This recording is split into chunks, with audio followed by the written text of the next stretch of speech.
listening to Catholic Sprout, the daily podcast for Catholic kids that strives to plant seeds of faith.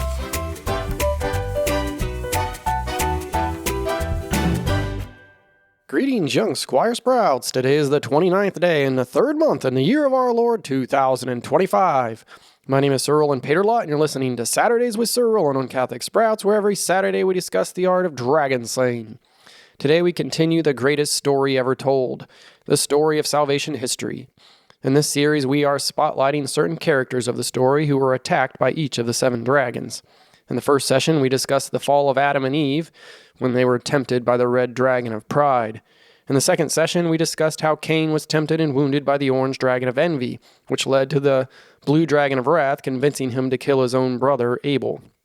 Last week, we talked about how Noah was the only righteous man left in the world, and Noah was able to slay the yellow dragon of sloth by persevering in building the ark to save his family from the floodwaters that God sent to wipe out his creation that had become infested with dragons. God decided to start over with Noah and his family and gave them the sign of the rainbow as the new covenant, promising never to flood the earth again. Now, even though Noah was righteous, he wasn't perfect, and the original dragon wound that had corrupted Adam and Eve was still infecting Noah and his family. God did not ask them to bring a pair of dragons onto the ark, but dragons were in their hearts. As they repopulated the earth with people, guess what happened? The world became populated with dragons. Sin and temptation was still rampant in the world because of our corrupted human nature.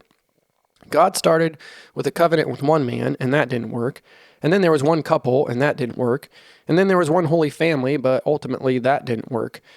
Now God would try to build one holy tribe and start over with another righteous man named Abram. God told Abram to make a journey to a promised land, and it took great trust for Abram to journey with his wife Sarah.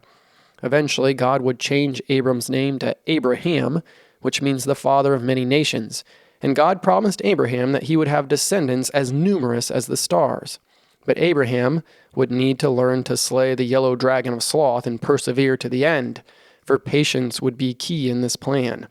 At first, Abraham did a great job slaying the yellow dragon. He made the long journey God told him to make, but many years had passed, and Abraham and Sarah were nearly 100 years old and still had no children.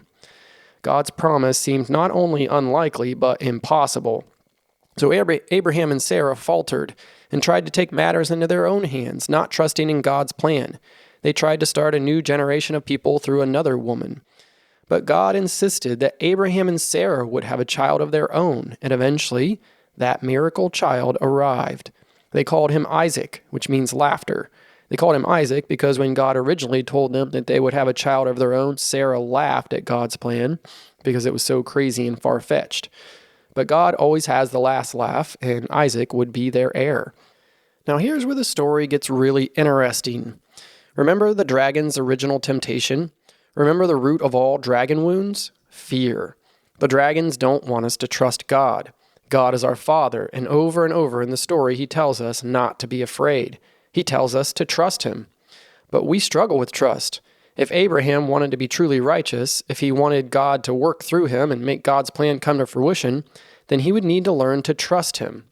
Remember that originally Abraham failed to trust God's plan, so God needed to give Abraham another opportunity to learn to trust.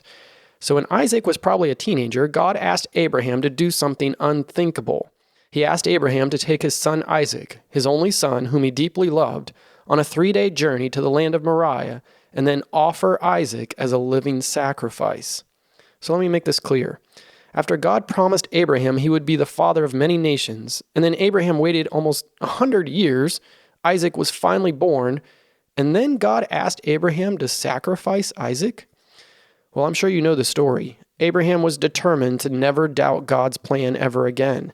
God is a God who keeps his promises. So even though God's plan was impossibly hard and made no sense to Abraham, he was obedient.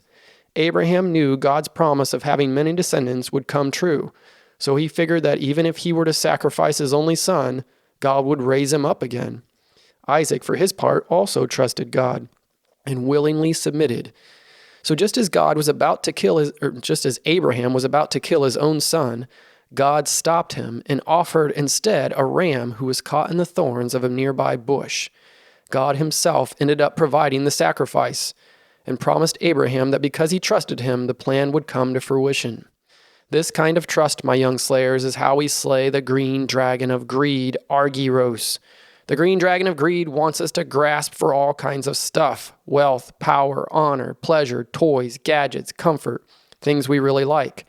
The green dragon does not want us to trust God to provide us with everything we need to make us happy, which makes it very hard for us to be generous. How hard is it for you to give up your favorite snack food for Lent? Or to give up your time each Sunday to go to Mass? Or to give up your toys to share with your friends or your brothers and sisters? Well, I'm sure the green dragon was tempting Abraham and Isaac as well, because God asked them to give up the most sacred thing of all, life. But Abraham and Isaac succeeded with flying colors, especially green.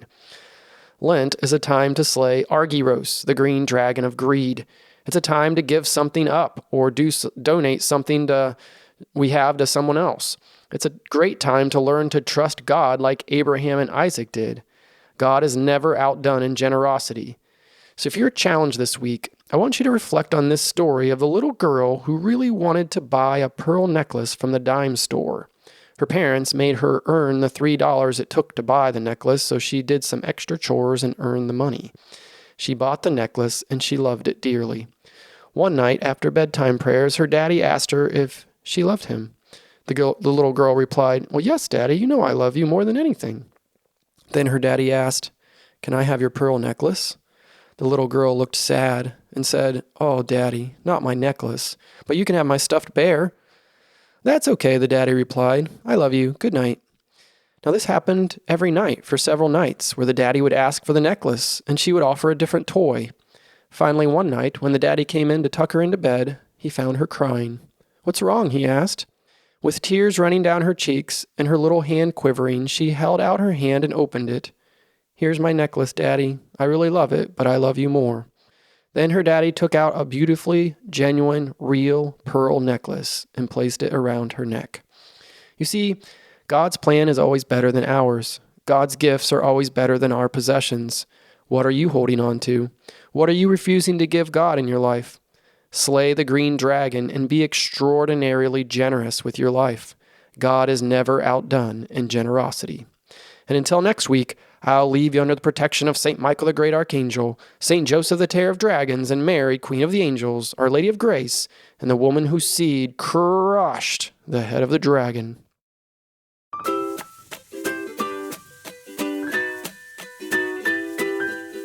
That's it for Catholic Sprouts today.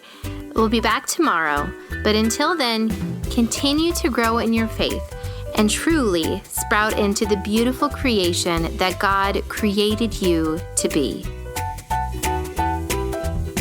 Hey, parents and kids, our resource of the week for the Dragon Slayers Training Guild is a free downloadable coloring page of the Green Dragon of Greed. You can color it and give it as a gift to someone you love.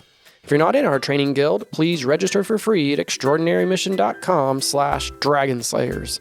And remember, listen to Catholic Sprouts every day, including Saturdays with Sir Rolland.